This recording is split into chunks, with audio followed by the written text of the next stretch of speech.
Assalamu alaikum and welcome to the Catering Circle COVID-19 special season.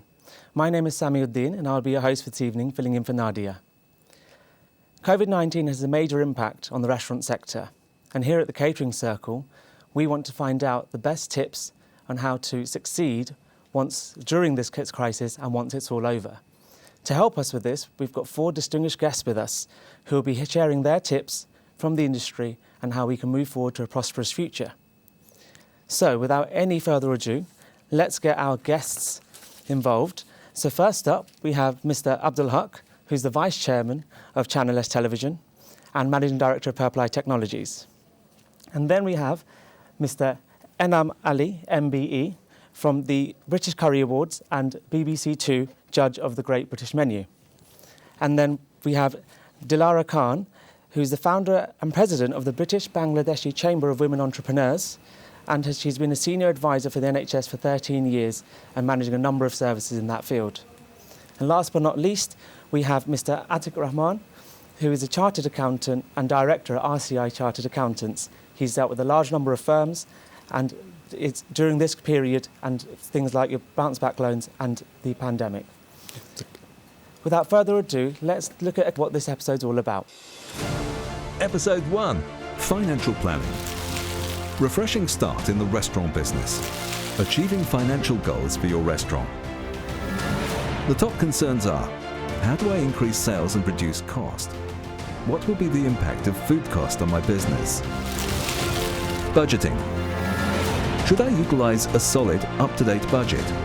Does my budget enable me to maintain consistent profitability?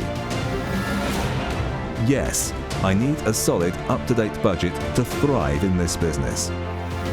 Menu engineering. Should I take the time to engineer my menu? Do I currently cost out my recipes? Yes, I need a perfect menu engineering solution. Inventory. Should I perform weekly inventory? Are my financials accurate? Do I want to save thousands of pounds? Yes, inventory is the equivalent of my restaurant's DNA. Weekly financials. Do I use weekly reporting to analyze sales and costs to better manage my cash flow? Do I feel like I'm leaving any profits on the table at the end of the week, month or year? Yes, weekly financials allow me to keep a finger on the pulse of my restaurant. POS integration. Would you benefit from a system that allows you to compare your sales and labor performance on a daily or weekly basis? Yes, it's necessary to utilize an integrated system that will allow me to focus on food, not finances. How will government policies impact my business?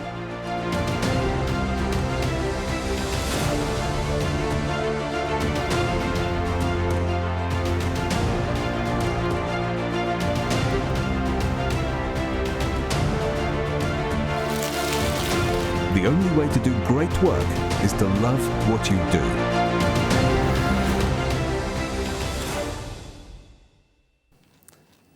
Let's go to segment 1.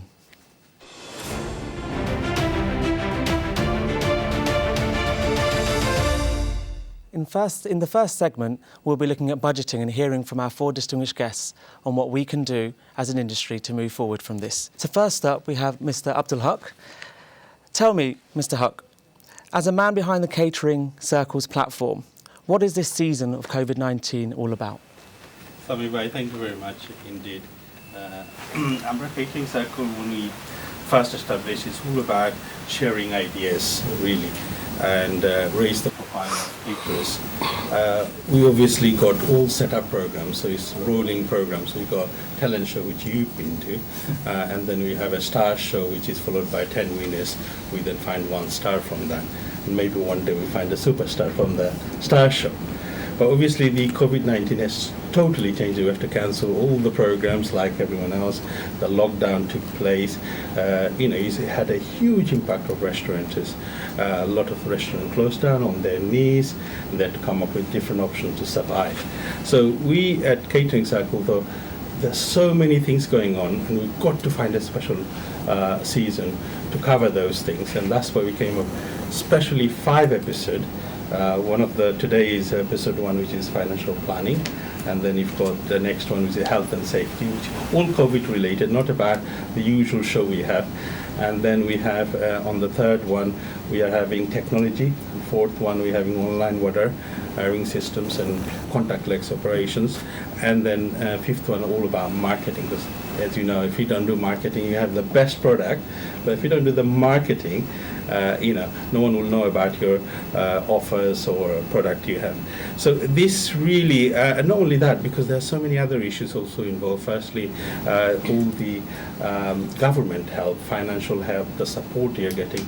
We need to create an awareness. There are a lot of people taking advantage of Help Out, for example. Everyone benefited from that. The bounce back loan, for example.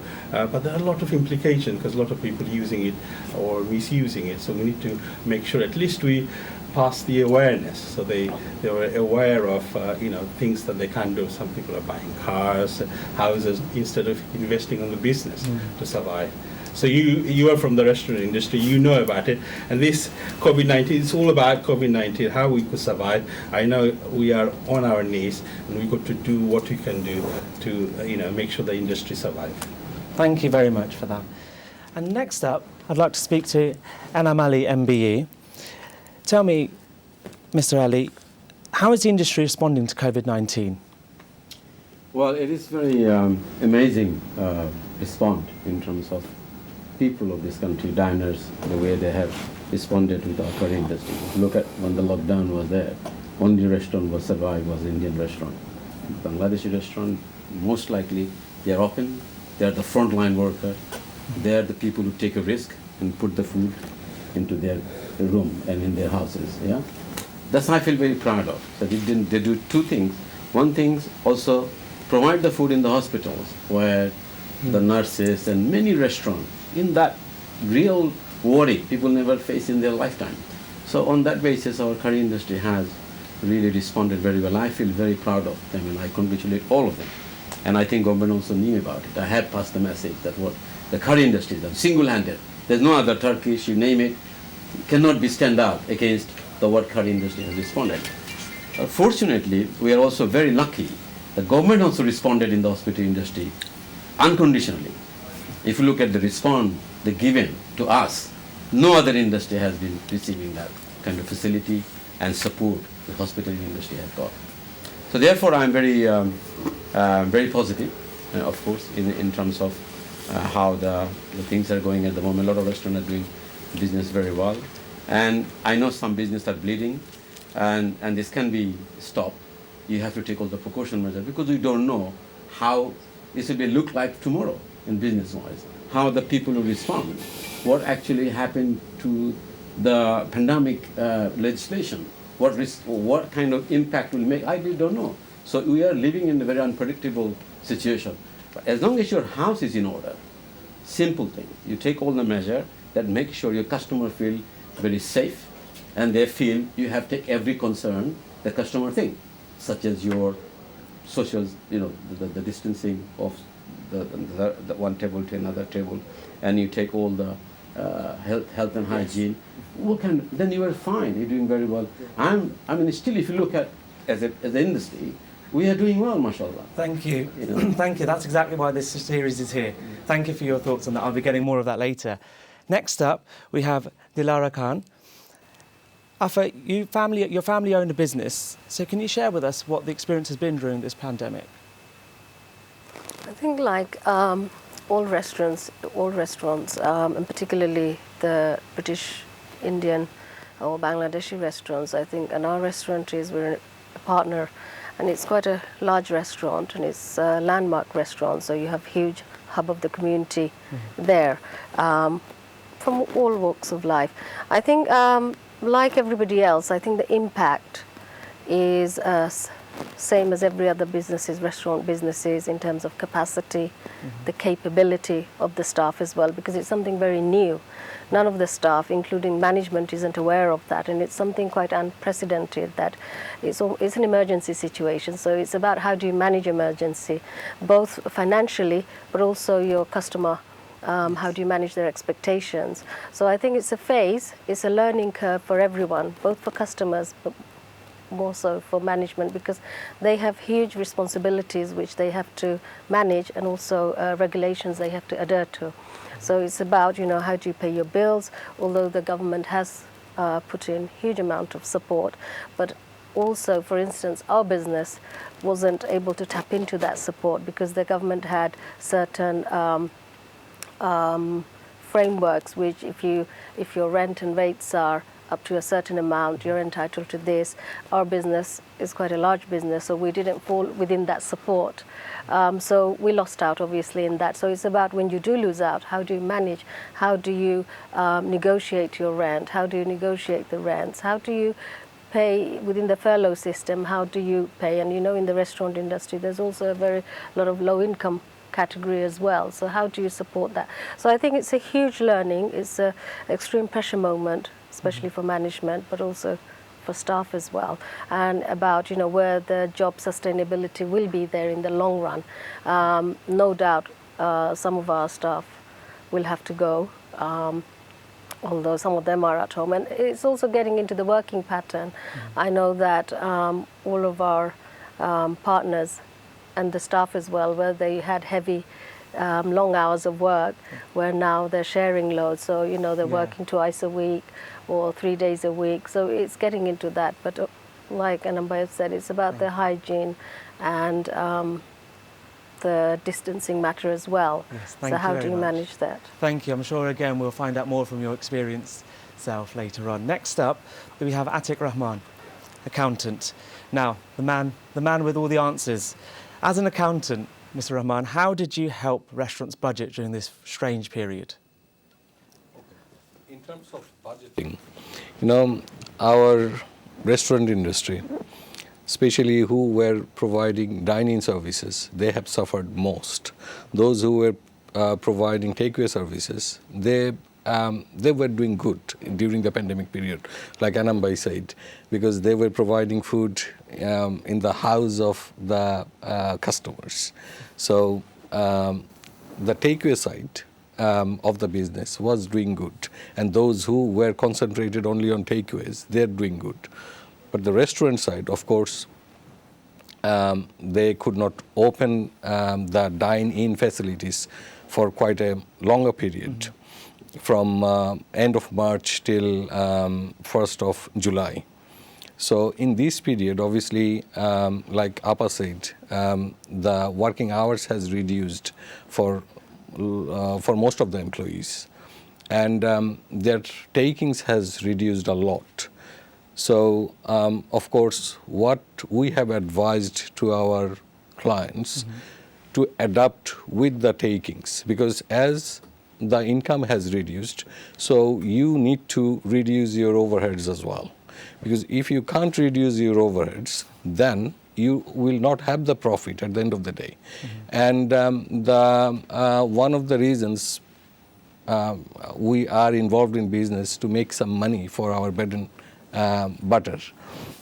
So that's what we advised to our clients. As your income has reduced during that period, so you need to look at your overheads, how to reduce the overheads.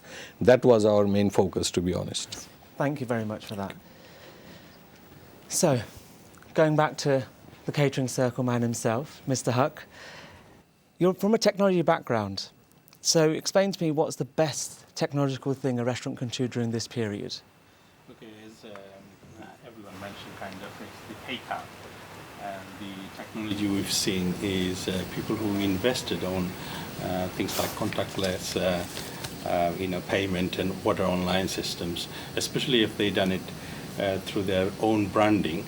It has worked very well, because the customer don't want to come to the restaurant, they don't want to spend anything. They will go into the order online site, they order the items they want or the food they want, all paid through the credit card, and then food is front of the door.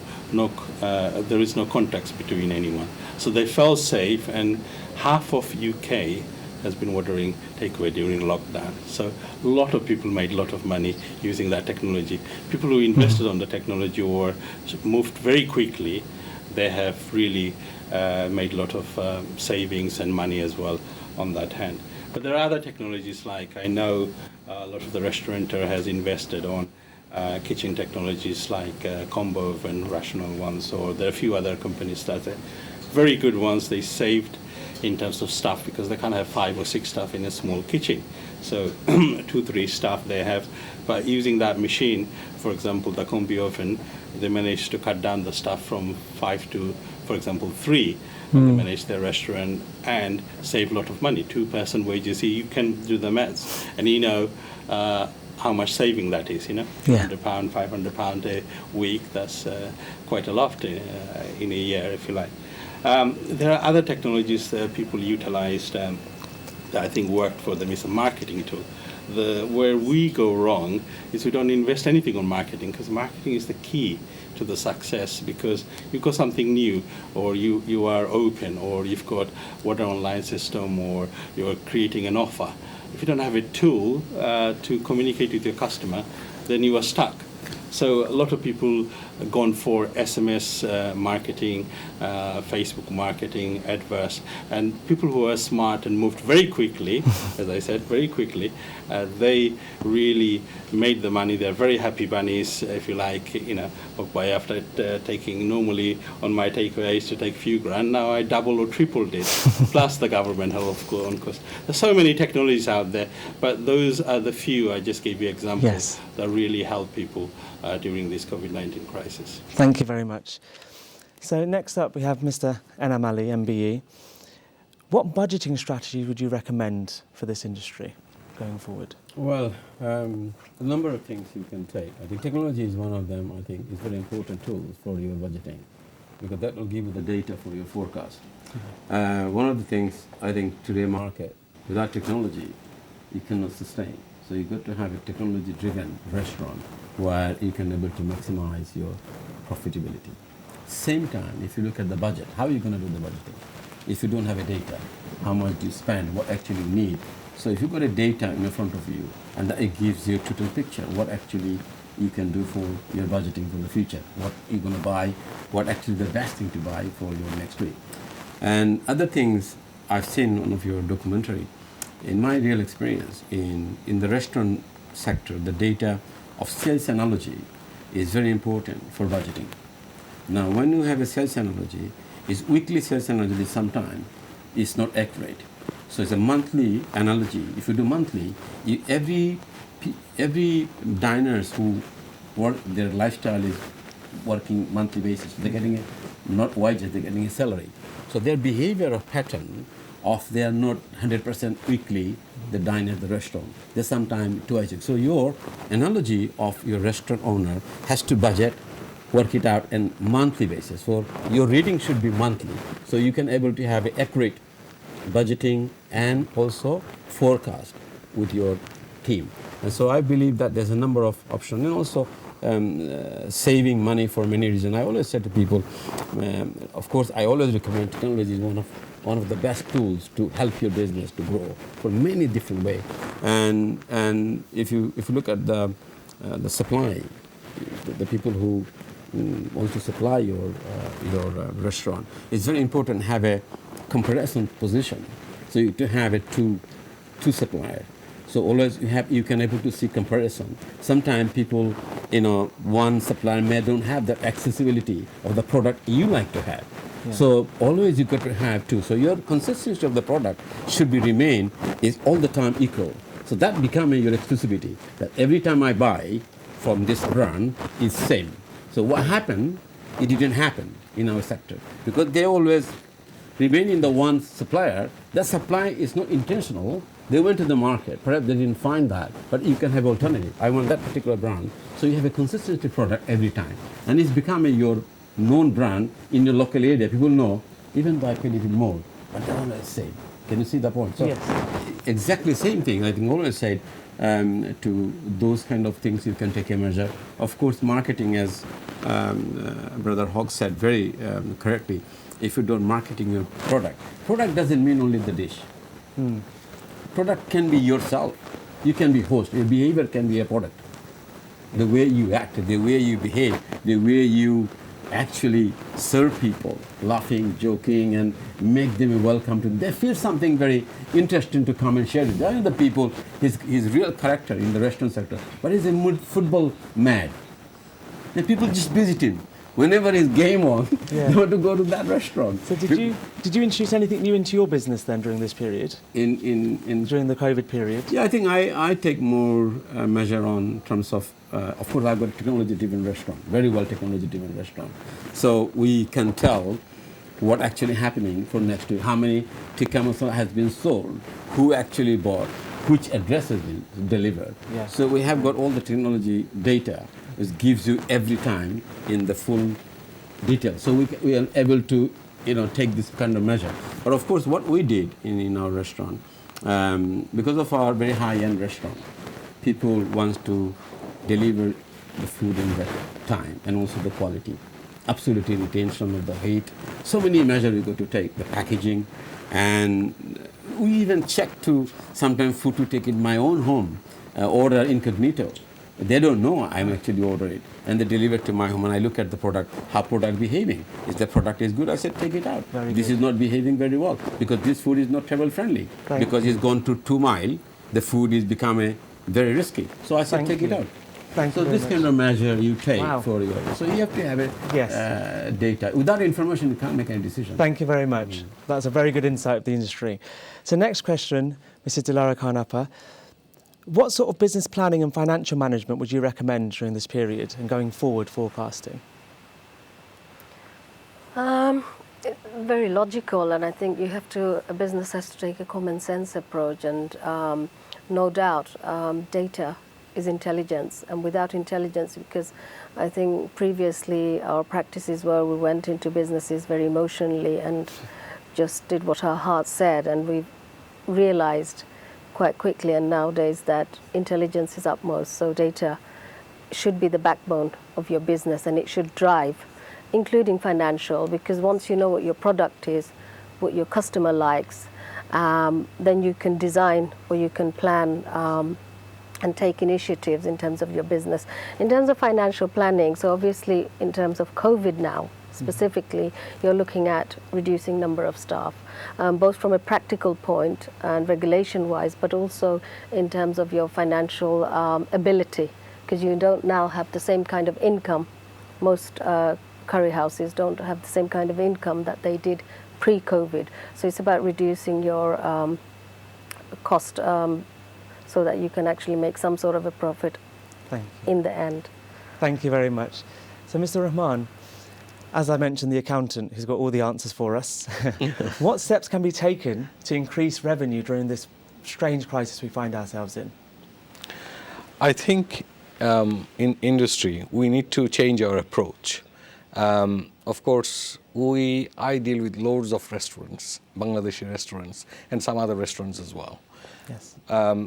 What we need to do, rather than focusing on dine in, I think that market will divert. The market will go into the takeaway industry and the delivery industry more. That's what I am guessing, that's what I am thinking, and that's what the data says for the last almost 5 months, because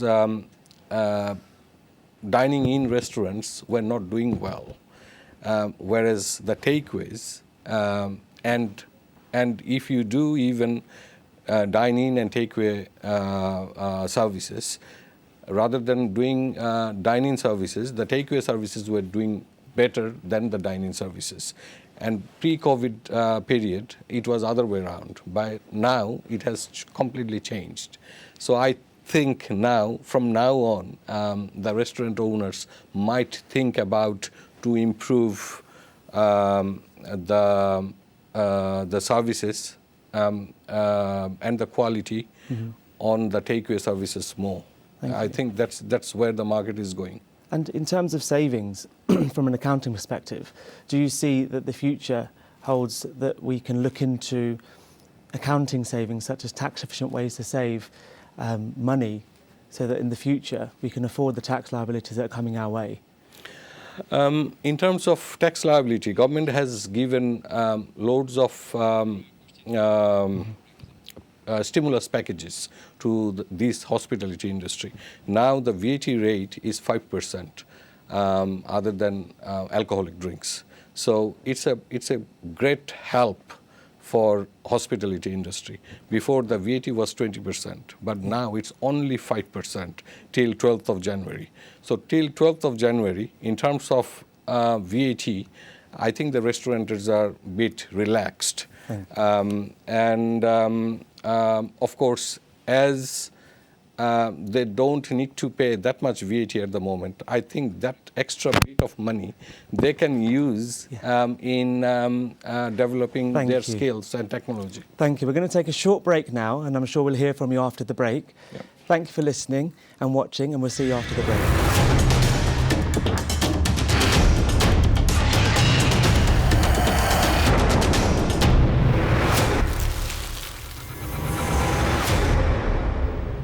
Welcome back to the Catering Circle COVID-19 special season.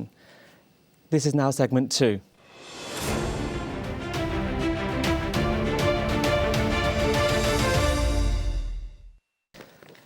So we've got a new guest that's joined us, Mr. Motin Mia, who's a lifelong member of the Catering Circle and a treasurer of the BBCA, and is a successful entrepreneur with the property development portfolio as well as charity work in there as well. So welcome to the show. Nice to meet you. Assalamu alaikum. If you can please clip to the news report, thank you. Covid ক্রাইসিসে নানাভাবে টিকে থাকার চেষ্টা করছে restaurant industry. Farlow বেতন সুবিধা, it out, help out সহ সরকারের নানা সহযোগিতা দারুণভাবে সহায়ক এই কঠিন দিনে। To get customers back into restaurants, cafes and pubs and protect the 1.8 million people who work in them, I can announce today that for the month of August, we will give everyone in the country an eat out to help out discount. Central লন্ডনের Paddington স্ট্রিটে 1954 সালে সূচনা এই রাজদূত রেস্টুরেন্টের। Covid ক্রাইসিসে প্রথমবারের মতো চ্যালেঞ্জের মুখোমুখি। এর ডিরেক্টর বলছেন, সরকারি সহযোগিতা না থাকলে হয়তো বন্ধই করতে হতো। এই ক্রাইসিসে আমাদেরকেও এই সরকারি সুবিধাগুলোই অনেক হেল্প করছে। আমরা গ্রান্ট পাচ্ছি, আমরা বাউন্স ব্যাক লোন নিচ্ছি, রেট ফ্রি হচ্ছে, ইট আউট হেল্প আউটে আমাদের অনেক হেল্প হচ্ছে। আমরা আসলে ধন্যবাদ জানাই সরকারকে, কারণ আমাদের এই দুর্দিনে আমাদেরকে এইভাবে হেল্প করার জন্য।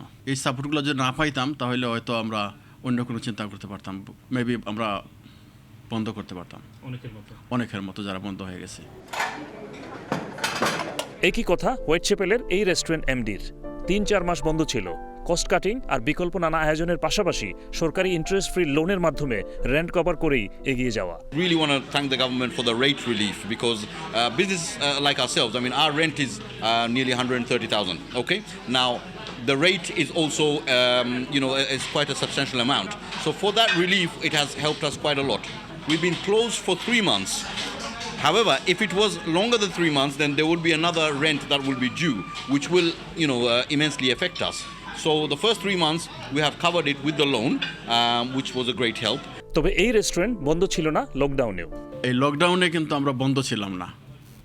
কাস্টমাররা কিন্তু ঘরবন্দি, তাদেরকে আমরা আরও বেশি সার্ভিস দিতে হচ্ছে। লকডাউনটা শেষ হয়েছে, বাট আনফর্চুনেটলি অফিস স্টাফ এবং টুরিস্টরা নাই। আমাদের একটা গুড রিপুটেশন আছে। এই 56 ইয়ার্সের রেস্টুরেন্টটা আমাদেরকে কাস্টমার বেশি বেশি করে সাপোর্ট করতেছে এবং তারা আসতেছে। ডকল্যান্ডের এই রেস্টুরেন্ট মালিক টিকে সহ নানা বিকল্প পন্থায় টিকে থাকার চেষ্টা করছেন। মূলত ইংলিশ কাস্টমার ভিত্তিক হলেও এখন কমিউনিটির বিয়ে বা যে কোনো পার্টিকেও স্বাগত জানাচ্ছেন। After the 50% is gone, so we're doing our own 30% discount for the community plus our old customer. Plus we are targeting to the Bengali community for the weddings and small parties and things. So therefore we like to do more marketing to get this. Plus we're cutting the staff cost. We are working hard ourselves as well. So that's how we're surviving at the moment. তবে বড় কথা হচ্ছে এই কঠিন দিনেও মানুষ আরো ভালো সার্ভিস চায় হেলথ সেফটির নিশ্চয়তা। We have been very fortunate because we're in Whitechapel, the footfall is so great, and the main factor is that people love us. The good food with the main strength, and the service, and the way we look after our customers, definitely. But with all the other things, we have kept the COVID safety, all the regulations that are in place. Mohammad Jubair, Channel S News, London. So, Mr. Huck, Let's talk about some of the top schemes and the government did. I mean, let's face it, the Help Out to Eat Out has been extremely good, well received. So why do you think it was such a success? Personally, I'm saying is obviously Eat Out, Help Out has been record-breaking. 100 million plus been claimed from the government itself, and you can see it was packed. I've been to some of the restaurants like Wagamama. You have to queue up for like 40 minutes to 1 hour, and really, truly, you're only getting £10 discount per person. That's the maximum. I know it's 50%, but normally you end up eating £20-30 per person, so you're only getting £10 anyway. So it's psychological. Psychological. Absolutely. But what it helps is it's all down to the marketing, because government done the marketing, because this concept was there for many, many years. I'm talking about back in, I was in university, and I remember taking my friends to Mango Tree in Victoria, and they were doing 50% off from like Top Table. Now it's became, I think, Open Table.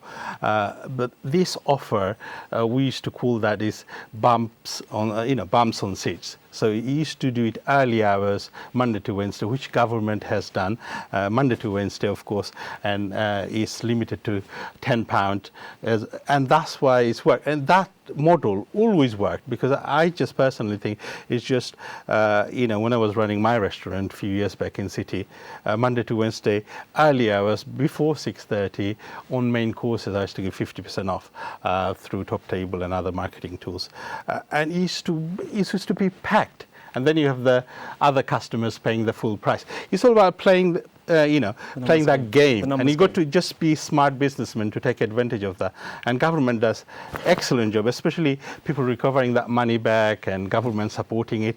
And I think that kind of thing we should continue. I know the big brands are continuing to do that 50% off, but with a lot of condition, £10 off, Monday to Wednesday, certain time, and that's really going to make them the money. Like Cobra has announced they're going to do buy one free. Everyone doing it. Yeah. So I think as a restaurant, you just have to be brave, and something that works, you just got to keep on doing it. Thank you. Okay, thank you. Thank you very much. So next question to Mr. Enam Ali MBE.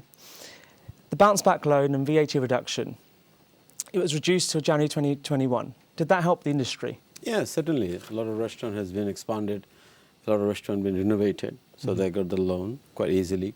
And funny enough, one of the things I must mention about the rent, just to see it on the video. This will be ending already for the landlord eviction order. If your rent is overdue, you have to pay for it. But that was government involvement that you cannot take eviction order. So it was helpful to the industry. Certain restaurant in the really prime time, they have a hefty rent, and you have to pay in time, otherwise they will take you out. So that was real. Ending this, I think this week is already end. Yeah. So that could be a real problem. I think 3.5 billion outstanding just to rent for the landlord, and all landlord will be go. After them. So that's one of the problems coming up. And I guess that's the question: is that these schemes, some of them being great. We've heard from Mr. Hook by the detail to help out. This one is a deferral in some cases. Yeah, deferral. How do you suggest rate also relief? This exactly. Another one. How would you suggest with deferrals? How do they manage that? Because it's not a grant. It's not free. Yeah, it's not free. I think the loan is very beneficial for the business. Every business needs a cash flow.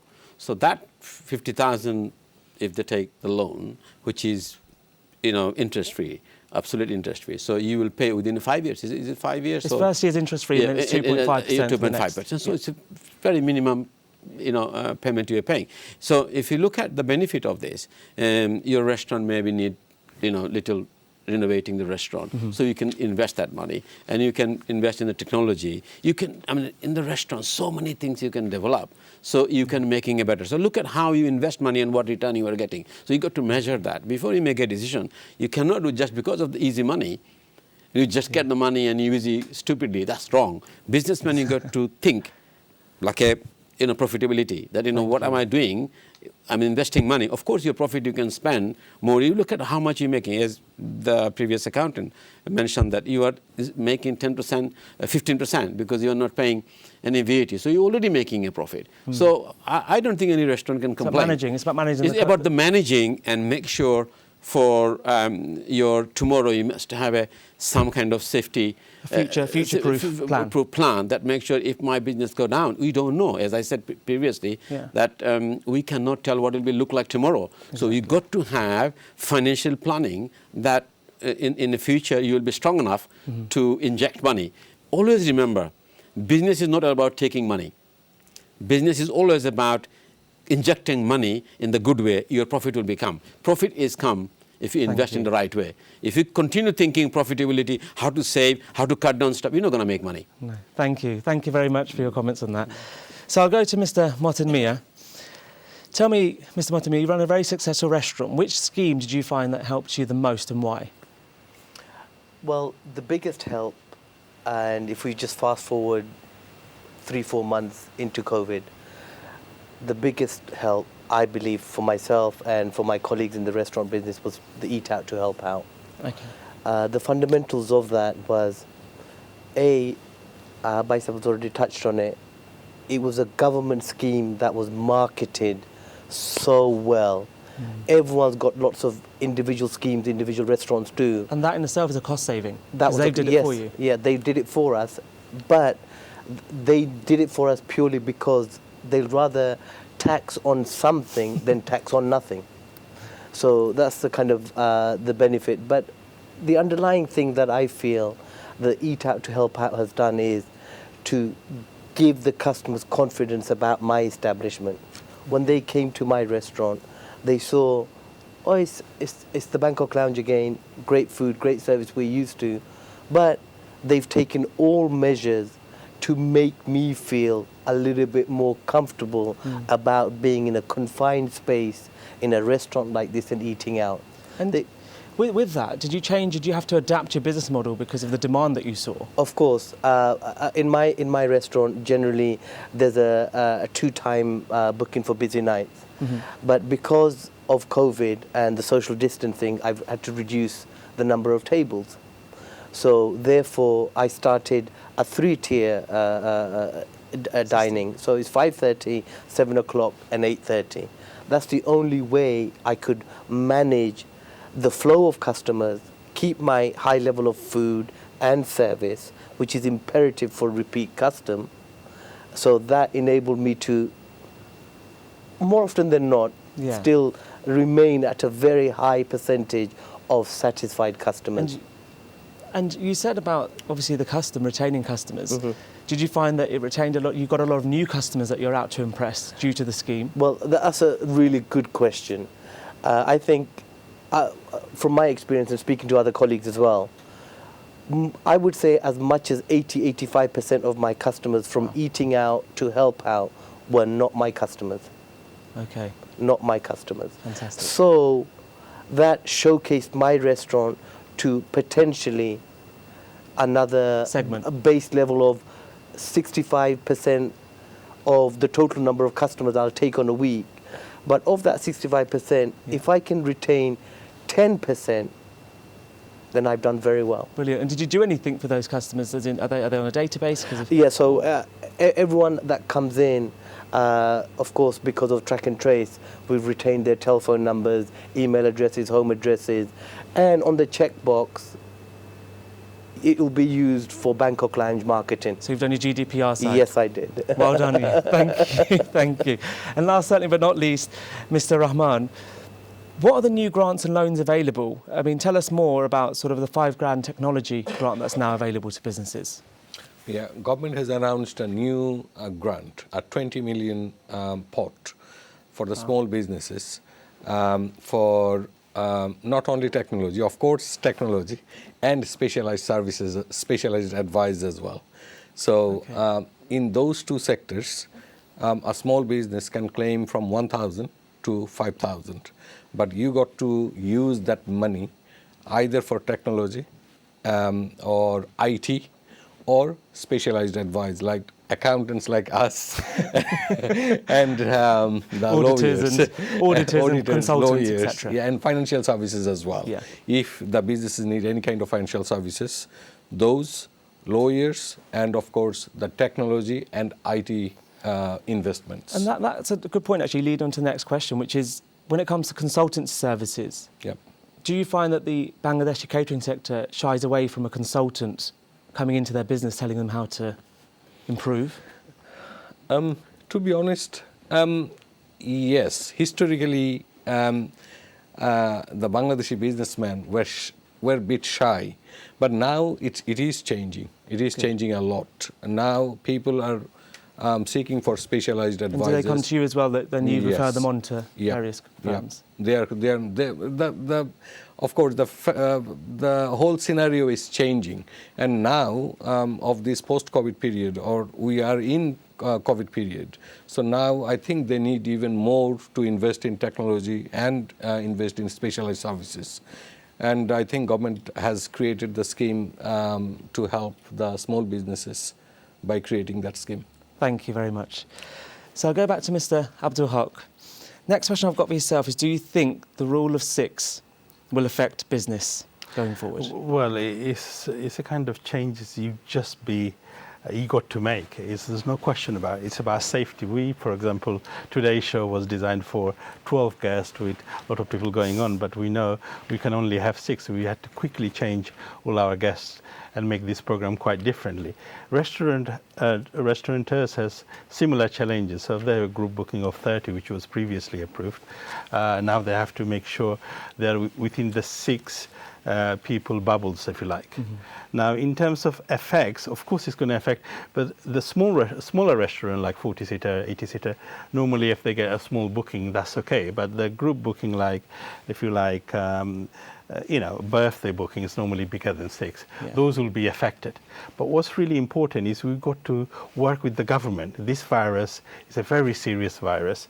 And if the R factor, which is, the virus spread, reproduction rate, if that is not below 1, which is currently over 1, we're going to have another major lockdown. So it's going to be, chaos for everybody. We've got responsibility to manage that as well. And we've got to be serious about it. So if it means 6, if the government 6, don't try to play around with having, 20, 30 or so more than 6, and it's detrimental as well from a marketing perspective, because if the other customer comes in and sees that you're breaking the law, and government have no interest to, do this type of lockdown, but we have no choice. We have to take this virus very seriously. It's a life and death thing, and we've got to make sure that we follow the government instructions. Thank you very much. So I'll go back to yourself, Mr. Enamali, MBE. No doubt we need help from the government. What more could we do as a sector to lobby them?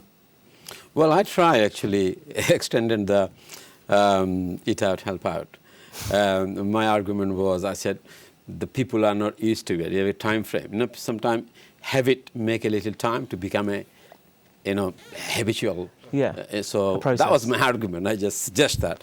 But by the time I suggested, it was responded by a senior in the media. It was very, I was absolutely surprised in the morning when I look at the Twitter feed and I look at this. Some restaurateur responded that they're going to do their own scheme, and that was really killed my argument. And did you apply that? Kill my argument, because my suggestion was, can I have another month extended so people will be more, they will get used to, confident. I said it's not enough time to people feel confident to come back. So did you extend it in your restaurant on your rules? No. Did you not? No. I'm never driven on kind of things. Was my restaurant always been 32 years running. This D is out of question. Okay. There's no discount, nothing. Okay? We always add. That's very good. That's very good. Confident is why. Tell me why. Because we invest more money in the product.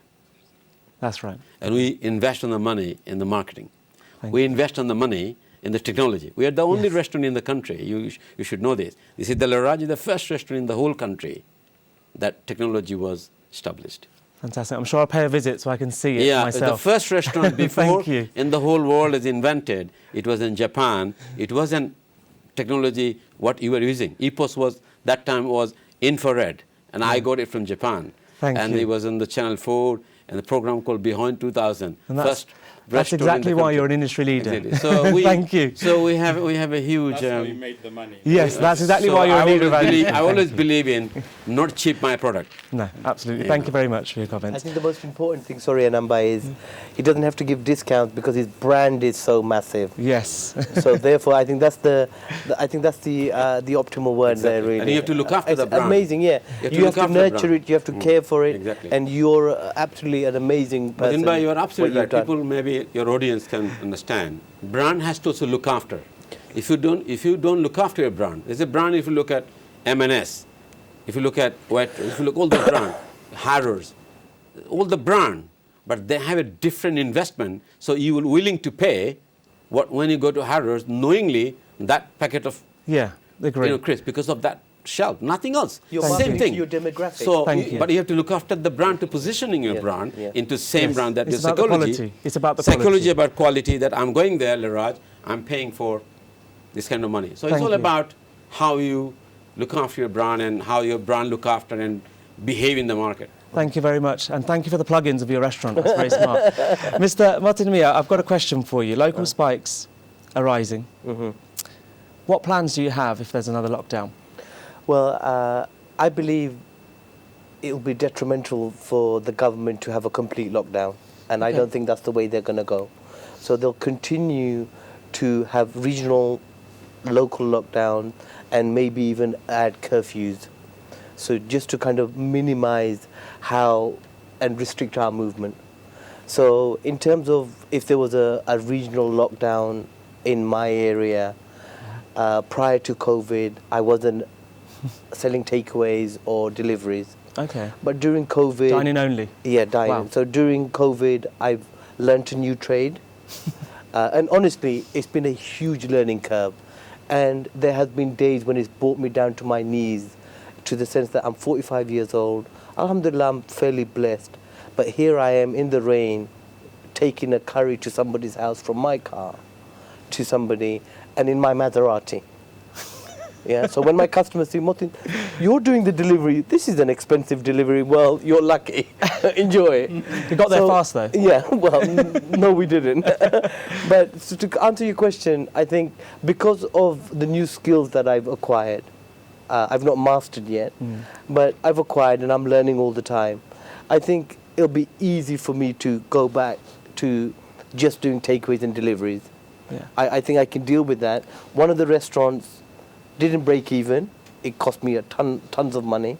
Whereas the other restaurant didn't just break even, it made some profit. Did you switch back though? When you opened your restaurant, did you turn takeaway and delivery off, or did you maintain So what I've done is takeaways and deliveries, little by little, I'm weaning it off. Because my plating, my service, I can't continue. Because when you buy a restaurant, the square footage, the kitchen and everything else, your equipment and everything else that's put in, is designed with your plan and idea. So there was never plans and ideas for me to sell takeaway. So therefore I've had to, now that I've got diners back in, how do I play and how do I then box the takeaway and bag it, and it's chaos. So if I can, and if the customers do allow me, meaning they come more frequently to dine in again, then I'd like to stop my takeaways and deliveries. Okay. Because it's a non-profit making exercise for me. And industry also learned a lot. This is the because thing. of that period of time. Yeah. I think our industry has smart because they learned so much. If you look at the takeaway, it wasn't in ever I come across the amount of takeaway our curry industry sells, and also this kind of environment. Exactly. So I think they learned and that goes a lot. back to your point, doesn't it, about quality. Quality. So They to learn maintain a the lot. quality, Yeah. what you did was actually turn off takeaway delivery, which is a bold move, some would say. It's a very bold move. And takeaway data has given a lot of grammar where you can understand for determination of that you can do that. Yeah. And that is really consequence has been paid by the industry. I'm sure Martin will agree with me, he has a lot of mistake to learn. Oh yes. It didn't happen. Tons of it. So we are now confident enough to serve the nation. Thank you very much. Thank you. Now, I've got a question for yourself, Mr. Rahman. Corporation tax. Are we going to see an impact on that because of all the help we've got throughout this year? And if so, how do we budget for this? Yeah. All the grants, the furlough scheme grant, the small business grant or the hospitality grant from 10,000 to 25,000, these all grants are taxable. So you need to pay tax on those. But before paying tax, of course, you need to look at your expenses as well. So with your income, those grants will add it up, and then you need to look at your expenses. So you need to deduct all of your expenses, and after all of your expenses, still if you make some money, then only then you need to pay tax on those. Okay. So the 25,000 grant you receive for hospitality industry, you just don't need to pay it straight away. So you need to first calculate your net profit. You need to deduct all of your expenses, all of your overheads, and then if you make profit, then you need to pay corporation tax on that. And there is a very good rumor that corporation tax is going to be increased. Now it's 19%, but it is going to be increased in maybe, if not next year, definitely year after. No, thank you for that. That's a very big insightful, because I don't think a lot of people knew that actually a grant is still classed as a taxable injection. So that's very useful. Thank you. Mr. Hokbai, obviously I wanted to come to you in terms of with regards to sort of business planning and government help schemes. Yourself being a technology person, how did you find this period when it came to grants, but also in your business, what did you see in the back office end, how people are using your various businesses? And what did you see go through that? I think people begin to believe in technologies. I mean, it's a big change for them, but if the customer wants something, at the end of the day, the restaurant has to provide that. Customer demanded, we needed a water online system. We don't want to touch anything. We don't want to come to your premises.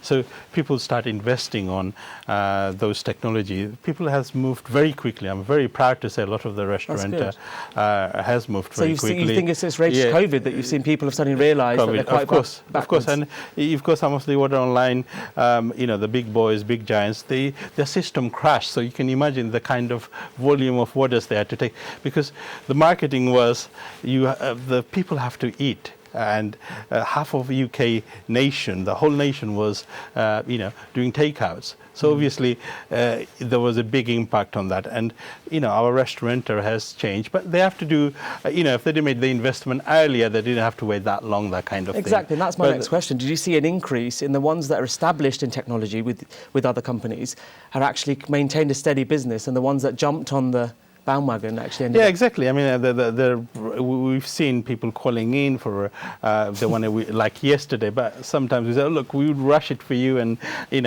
get you within 3 working days, that kind of thing. UPOS sales gone up because a lot of people wanted to utilize the UPOS. They know the other friends, they're using it to saving money. I mean, a return on investment on technology is huge. You can get 300, 400% return compared to any other investment you do. So a lot of people understanding that and the need of technology, because you've got this little tool called iPhone and smartphone, especially with this grant, you control over that. Exactly, especially with this grant coming in. As they say, every cloud has a silver lining. Exactly, and so they let the government pay for it. I think you have to move very quickly. It's a limited grant, and people who are smart enough, they will move very quickly. They will grab the grant and have the technology to save the money, and you make more profit over the time. I always say saving is your profit. It's no point working so hard, doing the turnover and not making any profit, because your cost is very high. So you've got to do cost saving, and you have to have the right tools, which is like technologies, to really help you to save the costs. Thank you. Technology-driven bin. So you've got a restaurant in the bin. It is actually give you the data, how much percent of the meat has gone to the bin. And you have a 2 bin. So that bin, 1 bin has give you the customer return food, the people who eaten. So how much percentage they are actually eaten, throwing away. So your chef is not doing well, because customer, if they find food is tasty, they will eat. So there's a data how much supposed to be in the bin. How much. That's very interesting.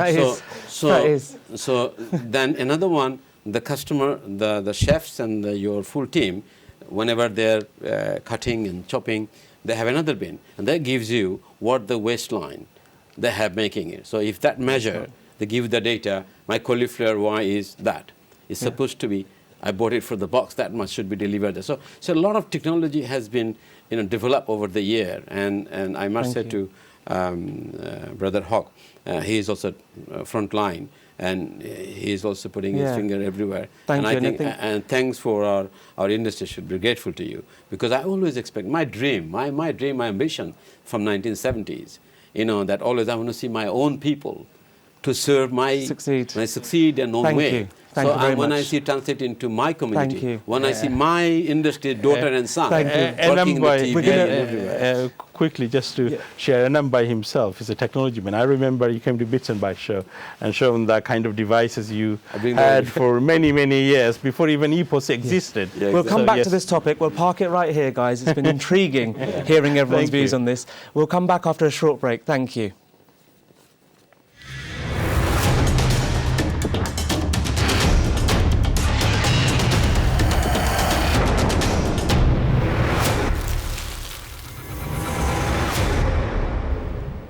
Welcome back, everybody. We have two new guests with us. First of all, you're Atik Chowdhury, who's a multi-cuisine owner, has got 40 years worth of experience in this industry, and is a massive property developer and industrialist. So welcome to the show. Thank you so much. And then we have Ziaur Chowdhury, who's a Restaurant Star 2018, winner of the Catering Circle Season 2, much to my sadness, because I was up against him, and owner of Mumtaz Newmarket. Welcome to the show. So in this part of the segment, we're going to be looking at cost saving and revenue increases. So let's go to segment 3.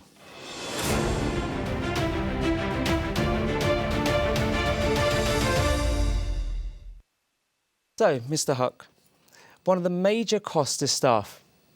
What should the industry do to reduce... apologies. Are there too many dishes costing businesses, and what tips can you give us to save costs?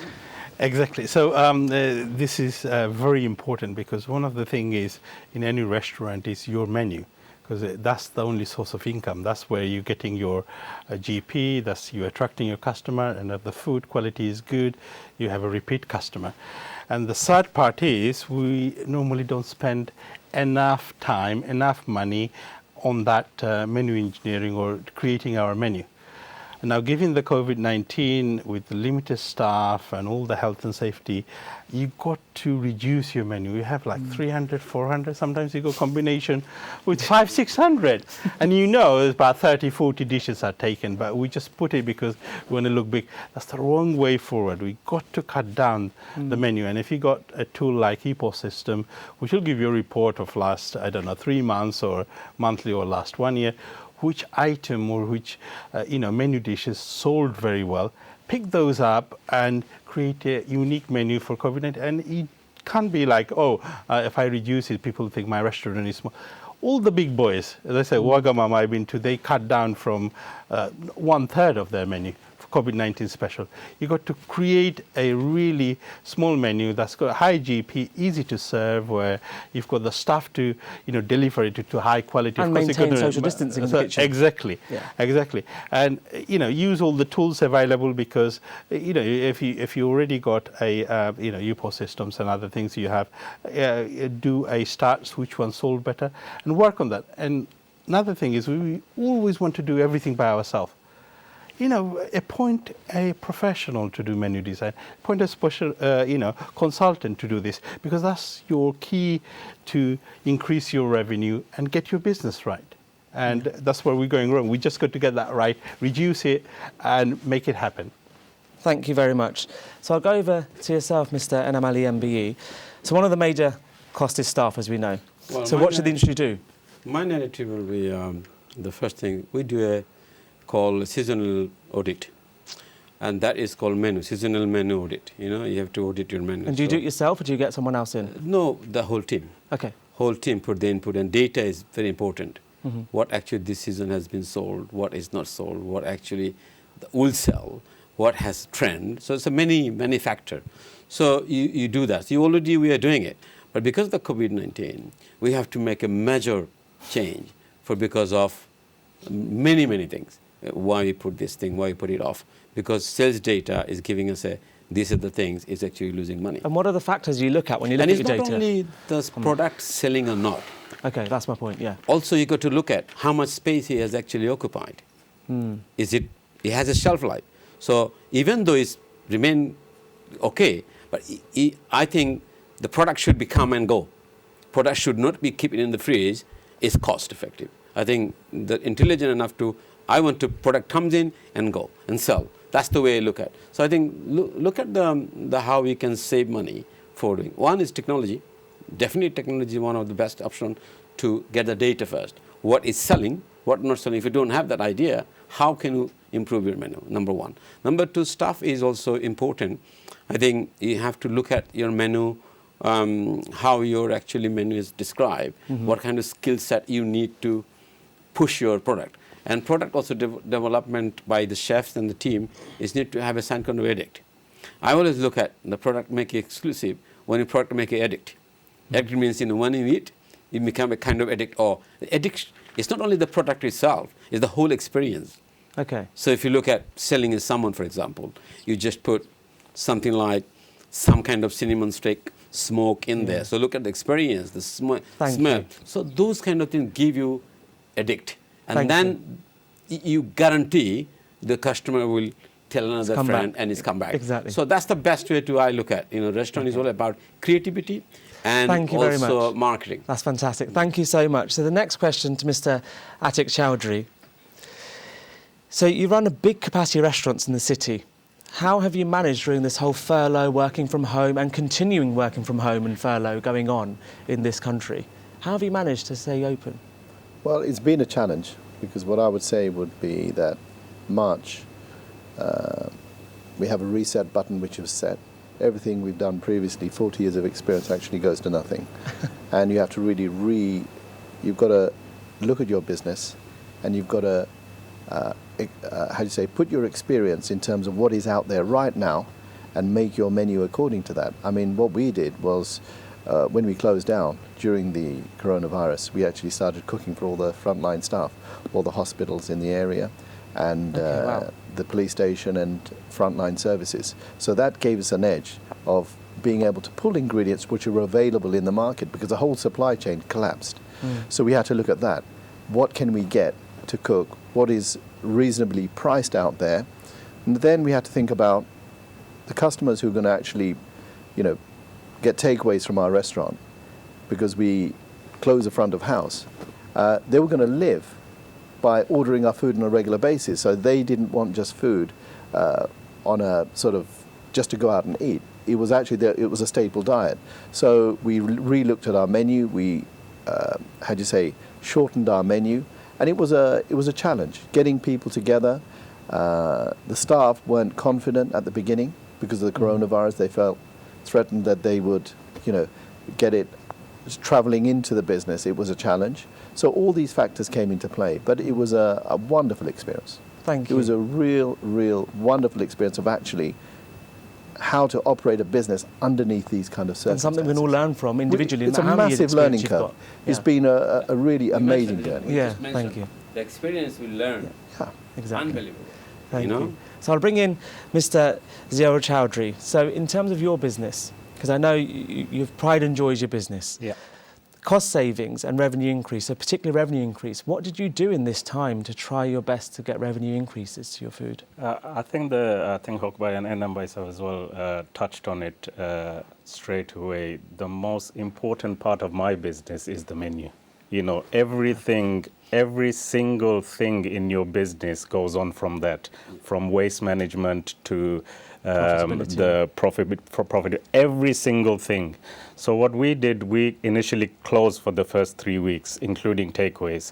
Oh, okay. So what happened was at the beginning, I thought we were missing out on this big takeaway trade, but we didn't. It gave us a time to reevaluate what we were doing and relaunch the takeaway side of things because we know we were going to do a takeaway. So what we did is we have a seasonal menu anyway, but coming to adapt as a takeaway, we were always a dine-in restaurant, but coming to adapt as a takeaway, we never did deliveries, so adapting to that as well. So the adaptation and survival made us all, at that time, the customers were just happy that if you were open. So when we relaunched with 4 starters, 10 main courses. Okay, reduced menu. not even reduced, it was ridiculously reduced. So it's like a street van menu almost. Yeah, so almost just plain rice, pilau rice, 2 naan breads, and we did a couple of desserts as well, which a lot of people don't do, add on to the takeaway menu, which is a big seller as well.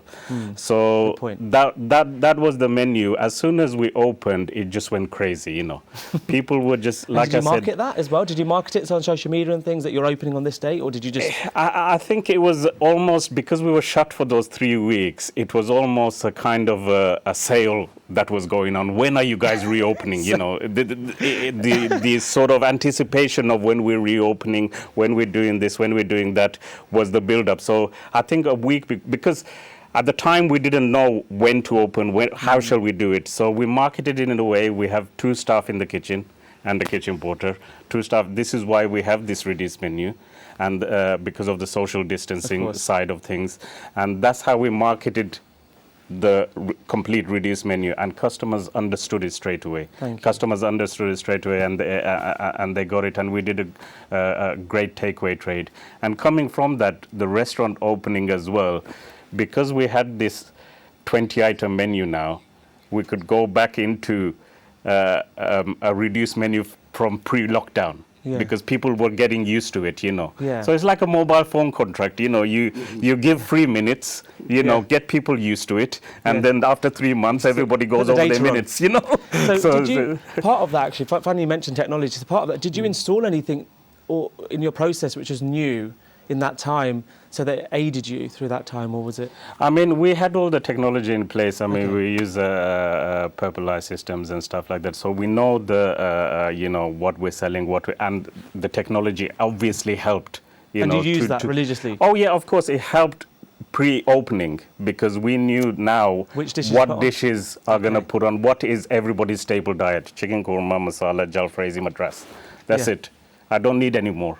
You know, so that was it. 2 people in the kitchen can manage that easily. You know, the tandoori chef had nothing to do. And you had your online ordering system as well prior, which is coming. We had an online ordering system, which we didn't like uptake at the time, because, like I said, we didn't really have a delivery. We didn't have a delivery system. We weren't big on takeaways, but we had to adapt to that. But it automatically adapted. And like I said, I think I was speaking to someone before. The coronavirus almost kind of shaped our business into everything that we want it to be. It sort of forward rolled, rather than me trying to achieve it over 3 or 4 years. I've achieved it over a few months. And I think that's the beauty of this, is that this show with the Catering Circle, you know, there is obviously tough times we've gone through and ahead, but people like yourself, actually, it's made your business plan come to the forefront quicker than you had thought, which isn't a bad thing for this sector. No, so the menu engineering, we did this about 3 years ago. You know, my main target was that we wanted to be recognized in, you know, the more mainstream, the Good Food Guide and stuff like that. A simple thing we reinvested in, we got a risk assessment guy, professional guy, to come in, train our staff for 2 hours. He did a professional risk assessment. I sent that to AA, and we've got an AA certificate from the AA guide to say that we're COVID confident until 2021, you know. So it's simple things that you can do. Make a big difference, especially in this industry, in this time that we're in. So finally, you mentioned actually about you were closed. So before I go on to final comments, today there's been some breaking news in the sector, which is that UK small companies win a massive victory in the COVID insurance test case, which could mean about 370,000 firms could receive a total up to 1.2 billion because of the time that they were closed and affected by COVID. So that is literally today's news that's come out. For our industry as well. This is not only the other industry. I think it's because all from the whole industry. Our industry also represents those concerns, and it has been, adding to the pressure. And I think it has been fantastic. I actually run a news in my magazine. I know the story, and it's fascinating me that it's happened. So the one thing industry has to understand, accuracy of your information. We must, just not making a story. So sometimes when you're talking about many issues, every leader saying different thing, and it's become less credible. So I always said to the industry must have a combined effort to say one data, one figure. So that could be really credible information rather than one particular group saying those many restaurants and other people saying it's all false. Because I have a data because of my magazine, and a studio restaurant is 8,000 restaurant. I'll challenge anybody. I'll challenge you because we individually phone whether it's, to collecting the data because of that, a lot of restaurants been closed, a lot of restaurants not, operating. So we have to continue phone for the last 2-3 months. My staff has to work somewhere. And I can see that data is not more than 8,000 restaurants in the country. But we are claiming 12,000, 14,000, 10,000. So everyone's queuing up for that bit. Queuing up for sometimes it's go against us. Yeah. So when you say you need something, the government says, oh my God, 12,000. So it's not in our favor. It's not in our favor. So I really urge all of our leaders and industry people, especially curry industry, of course, including yourself and all the other restaurateur operator, and to please, make a voice that makes sure it's credible. I'm sure we will listen to that because it's good advice. So, Mr. Atiq Rahman, so with yourself, with regards to cost saving, people often forget that obviously the VAT deferral that came in. Firstly, I'm not going to ask you what you did because that's personal. But what would you say to the industry who have just pressed the defer button and forgot about it? See, what you have to remember is that all of this will come up later on, so you have to build that into your cost. These are not sort of figures which just disappear. And, even things like the bounce back loans and other sort of government incentives. And plus, I think a guest earlier on said that part of that is taxable as well, which is news to me. So I'm going to have to revisit that. Exactly, same here, news to me. It's like news to all of us. So it's all piling up. Yeah. So I think we have to really look at our figures, look at our operational cost, and build that in and make sure that the horizon in front of us is clear, because it's going to be very hard. I mean, we have to remember that in March 2021, the business rates kick off again. At the moment, that's where it stands. Yeah. So these are challenges that we have. And, as we're all speaking about the same thing, it's about reducing cost. Because if we are to stay there and trade, we really have to look at these costs and customers' expectations. They've accepted the smaller menus. Our operational costs are smaller as well. Yeah. And we have to carry on this discipline.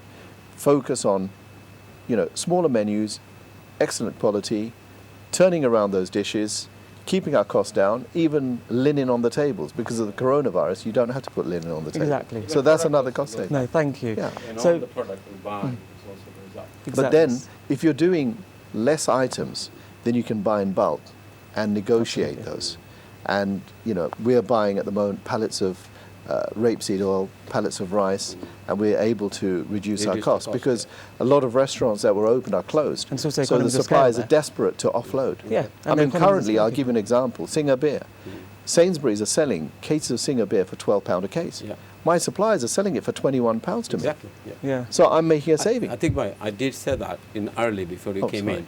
No, honestly, it is very important for all our restaurateurs must have a option of 2-3 supplier. Yeah.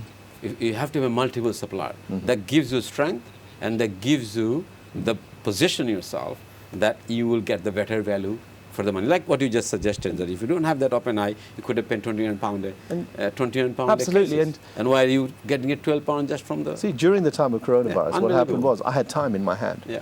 So it gave me time to actually look at my supplies and look at the invoices and how much I'm paying. I'm going, God, am I paying this? Am I paying that? Yeah. What? Because you had the time to analyse it. And I've analysed it, and I've actually reduced the cost, reduced it, and I've become so...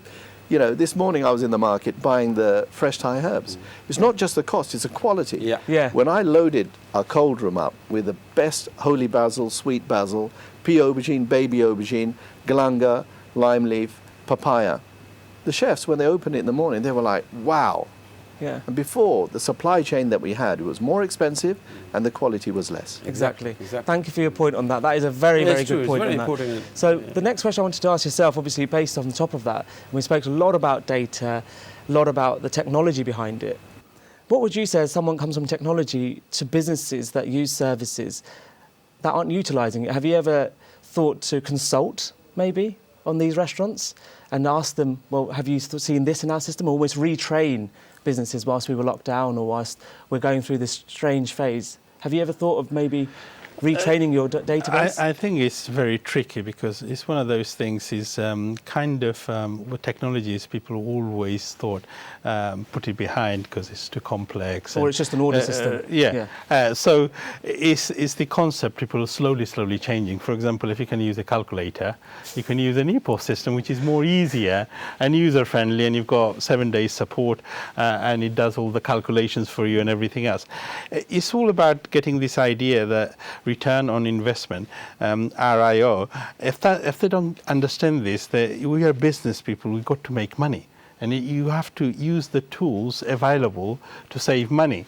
And technology is one of the way forward. As I said, huge savings, and we continue to market those things, and customers are demanding it now. So that makes our life that's easier. That's my point, actually. The training because modules. you've seen in Parliament everyone going on Zoom and doing it. In the history, never you thought that in Parliament they'll be voting using Zoom and IT and everything else. So people are changing. We know the kind of order taking is tripled or even more online ordering system because people are not used to going to logging into a website or a mobile app, and now they're moving into ordering because they want that safety and they're getting used to the idea. So I think it's just a matter of time. People will be investing on technology, and it's the way forward, really. Zoom was when launched, honestly, it was an American company, and they sent me a link with my another platform I work on. So they gave me an introduction to try, and I really find I can do FaceTime.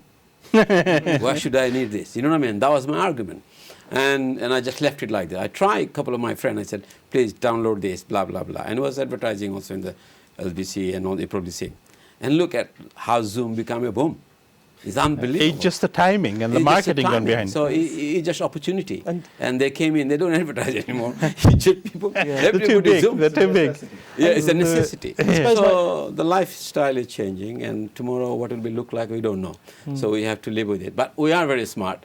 I think our industry is the new generation, your generation, our generation.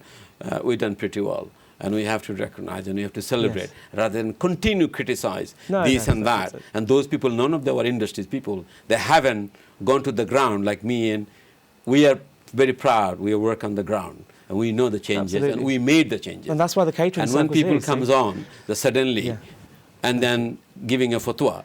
It makes me feel they haven't read the history. They haven't read the history. And they didn't see the achievement, what we have done. Even my first generation, I salute them. Because of them, we are all here. No, absolutely, and that's the point. I think, but that's why the catering circle is here. And any time you can debate, bring any scholar, any debate, you bring anybody, any economist.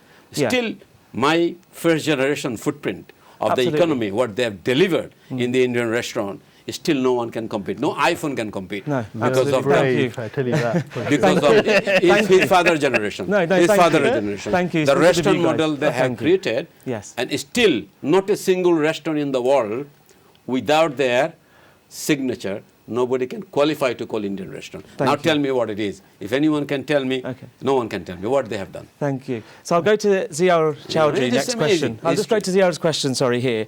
In terms of sort of cost saving, going back to the core topic, in your restaurant, what would you say the top tip would be if you had to say it to the industry now, stand up on a platform like Catering Circle and say, what would your top tip be for the next 12 months? I think, like I said, the be and end all of it is your menu. First of all, and going forward, we've prepared our business going into next spring. So the grants that you've got, if you did get a bounce back loan, the Eat Out Help Out month, the income that it gave you, you should be saving that until next spring now. Basically, the next 6 months is vital for us. So this is, whatever, I think, thinking that we've done great business and we're gonna, we've got a lot of money in our pocket now and let's go out and buy a Mercedes is probably the wrong idea. Survival for the next 6 months, because we don't know what's gonna happen in October. We don't know if we're gonna go into another lockdown. We don't know what's gonna happen in December. So I think the business model for me is that whatever we've taken within this period, which the government has helped out a lot, so whatever we're taking, take it on to next spring and, have that buffer in place to make your business survive. So that, I think that would be my biggest tip. Don't go and spend all that money you made in August. So, so absolutely. So so I think, like I said, until next spring, because these winter months are going to be very, very, very tough for us. Okay. So yeah. Thank you. So I'll just take some last comments from everyone, if I may. So it's your top one tip across any range of the topics that we've discussed that you would have for the industry. So first of all, Mr. Abdul Haq. Firstly, obviously, as Jubair Bhai said, we don't know the future. The government don't know the future. Nobody knows it, to be honest. Until we find a vaccine, this pandemic, the COVID-19, it's a very serious matter. We got to make changes. One of the things I would say is no matter what happens, even if we have a lockdown, we've got to be ready for other businesses like the takeaways. It has to be ready with technology, with all the customer demands, and whatever happens, we know if the restaurant closed down, we still can make money out of it. And that's what we should focus on. Thank you. Very short and precise. Exactly what we need. Next up, Mr. Anam Ali, what would you say is the one last 30-second tip that you would give to this sector? I think we have a very stronger position in fresh food we are providing in the country. Nobody can beat that. So we have to focus on that, and we have to try to get very original food and make sure the food travel friendly and serve to the location where make sure that your the system in right place. The food is travel friendly to reach that particular houses, and the restaurateur has smart enough to earn this knowledge over this pandemic, and I think they have to work along with that. And although there's a processed food is there, processed food is our real counterfeit. If you look at the Sainsbury and you look at all the big name, they're doing all kind of things, 4 or 5 times cheaper than what it is. But still we are strong because of that. And I think we have to stick by that, and we have to work together. And make sure share the information and continue success. Thank you. So future is product curry. quality. I can assure you that future is curry. Thank you. Product quality. And for yourself, Mr. Atiq Rahman, what would you say is a quick tip that you'd give this sector from your experience? I think during this time, I think what we've really achieved, if you actually summarize it in one sentence, is goodwill. Yeah? Perfect. We're all local businesses in our different designated areas with customer base. And this opportunity that was put in front of us, it gave us an opportunity to reach out to our customer base and show our goodwill by cooking for the front line, by being sympathetic to the customers. And currently, right now, where customers feel threatened because we're coming towards maybe another lockdown, and what is our procedures that we're putting in to make them feel comfortable? This is goodwill. And we have to really work on that goodwill and woo our customers and make them happy, make them feel secure in this environment, and give them support. Thank you very much. And hold on to your staff as well, your team. Yes. Your team is so essential. Thank you. And the last final comment from yourself, Mr. Zero Chowdhury, what would you say is the top tip from you as a current business owner? Yeah, I think, with this program, financial, I think the most important thing going forward now is finance within your business, so how you survive the next 6 months, I think all of us, the Asian restaurant sector was the best in adapting in the coronavirus. The English restaurants, the European restaurants, they all suffered. The Asian restaurants, so we know we can survive this. So our businesses will survive this. Bangladeshi restaurants. Yeah, absolutely. Absolutely. Now, I mean, everybody adapted to do it. If we weren't doing deliveries, we did, we adapted to, so we know how to survive it. Have you got enough money in the bank to, if you close down for 2 months, what are you going to do? So I think finance within your business and budgeting that finance for the next 6 months coming is, for me, the most important thing. Thank you very much for that. So don't forget, viewers, that we've got obviously our social media channels on the Catering Circle, whether it's YouTube or Facebook, and you can also follow us via the app. So just download the Catering Circle app, where you can have a rerun of this episode and all the other 5 to come as well. Thank you very much for all your time and your experience, because even if I was to add my own into this, whilst I'm anchoring it, I'm also a restaurant owner, and it's been a tough time. So even sitting here learning about things like not knowing about the accountancy rule that we're going to have to pay tax on that, or goodwill, that tip there, because it's very often forgotten. You think people are going to just be there when you wake up at Monday morning at 9 o'clock, that your staff are all going to be there. So thank you so much for all your time and input everyone had. Did you want to add any other final words? Anybody else whilst you're here? to you. Thank Is this your first programme? First programme, so thank you very So much. you're old hat at this. Thank you very There much. are a few more to go anyway. Yeah. Thank you.